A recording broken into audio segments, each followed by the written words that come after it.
इस नई और बेहद रोमांचक गहन चर्चा में स्वागत है।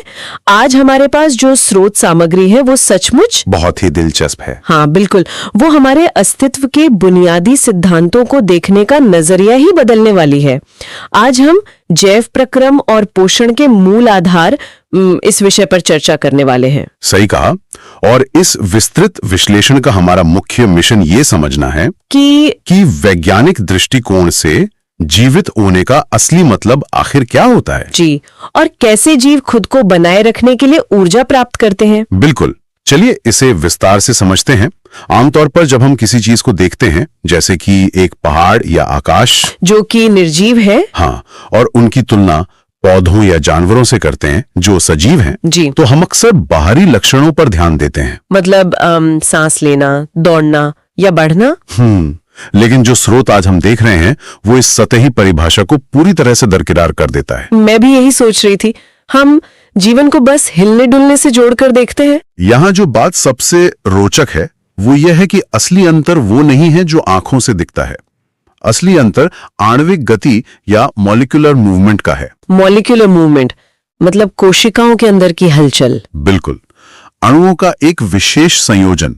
जब हम जीव द्रव्य या प्रोटोप्लाज्म की बात करते हैं तो ये जीवन का मूल आधार है। हाँ, न्यूक्लियोप्रोटीन और अन्य तत्व मिलकर इसे बनाते हैं ना। जी हाँ, और इसी में वो आणविक गति होती है जो निर्जीवों में बिल्कुल नहीं पाई जाती। ब्रह्मांड की हर चीज एंट्रोपी यानी अव्यवस्था की ओर बढ़ रही है।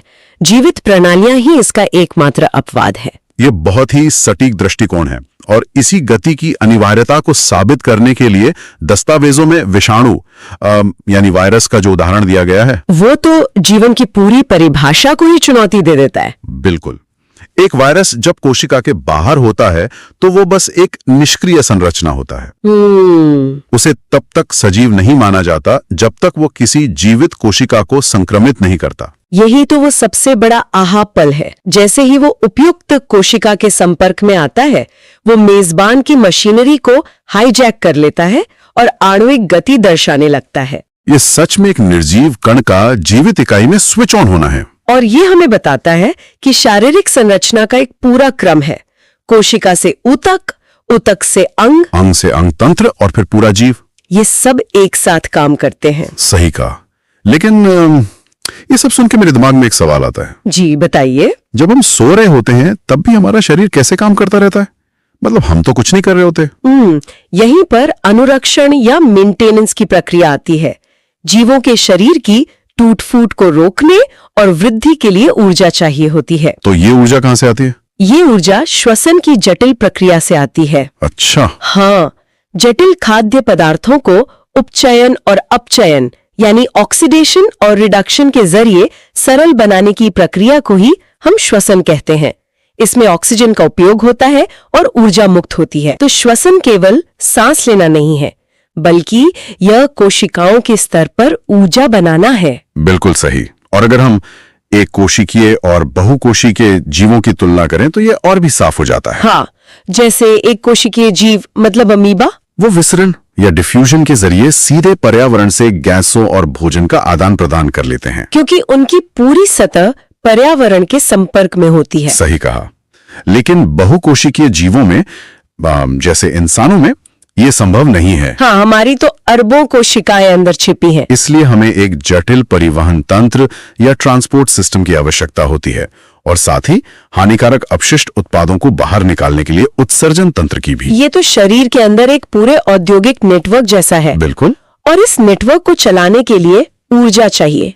यहाँ बात सच में बहुत दिलचस्प हो जाती है, क्योंकि ये ऊर्जा हमें पोषण से मिलती है। पोषण के बिना जीवन के इन प्रक्रमों की कल्पना भी नहीं की जा सकती। हाँ, हमारे स्रोत पोषण के दो मुख्य प्रकारों पर बहुत गहराई से चर्चा करते हैं, स्वपोषण और परपोषण। चलिए स्वपोषण यानी ऑटोट्रॉफिक न्यूट्रिशन से शुरू करते हैं।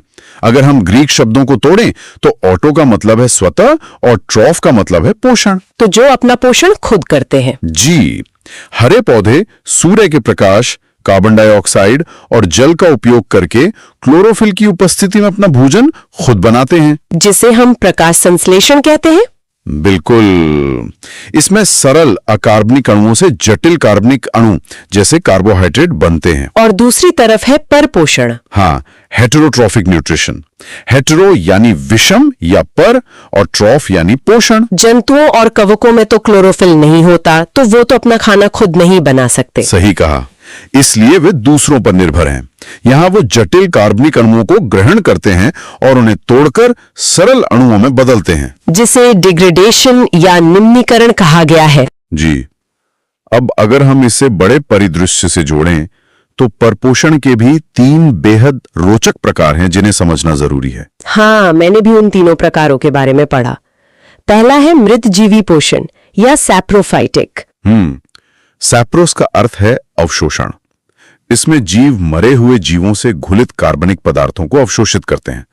कवक और कुछ बैक्टीरिया इसके बेहतरीन उदाहरण हैं। लोग अक्सर इन्हें नजरअंदाज कर देते हैं, लेकिन ये पर्यावरण के लिए बहुत अहम है ना?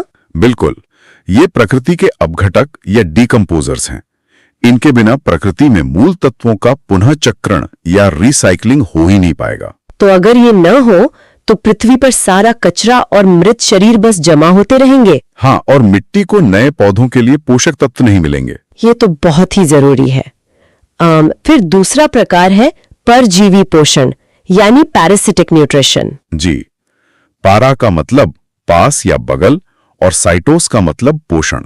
इसमें जीव किसी अन्य जीव के शरीर के अंदर या बाहर रहकर तरल रूप में अपना भोजन प्राप्त करते हैं। हाँ, और उस अन्य जीव को पोषी या होस्ट कहा जाता है। अमरबेल इसका एक बहुत अच्छा उदाहरण है, या फिर जानवरों में टेपवर्म और मलेरिया के परजीवी। ये तो एक तरह से विकासवादी हथियारों की दौड़ है। परजीवी बिना मेहनत किए पचा पचाया भोजन ले लेते हैं। बिल्कुल। अब परपोषण का तीसरा और शायद सबसे परिचित प्रकार देखते हैं, प्राणिसम पोषण या होलोजोइक न्यूट्रिशन। होलोजोइक, होलो मतलब पूर्ण रूप से और जोइक मतलब जंतु जैसा। एकदम सही। इसमें जीव ठोस या तरल भोजन को जंतुओं की तरह ग्रहण करते हैं और फिर उसे शरीर के अंदर पचाते हैं। अमीबा, मेढक और खुद मनुष्य भी तो इसी श्रेणी में आते हैं। जी हाँ, हम भोजन को चबाते हैं, फिर एंजाइम्स उसे तोड़ते हैं और कोशिकाएं उस ऊर्जा का इस्तेमाल करती हैं। ये सोचने वाली बात है। हम अक्सर खुद को प्रकृति से अलग समझते हैं, लेकिन ऊर्जा प्राप्त करने के मामले में हम भी इसी प्राणिसम पोषण की श्रेणी का हिस्सा है। बिल्कुल, हम सब एक ही बायोकेमिकल नेटवर्क से जुड़े हुए हैं। तो इन सब का क्या अर्थ है? हमने जीवन को वीडियो पसंद आए तो लाइक करें और चैनल को सब्सक्राइब करें।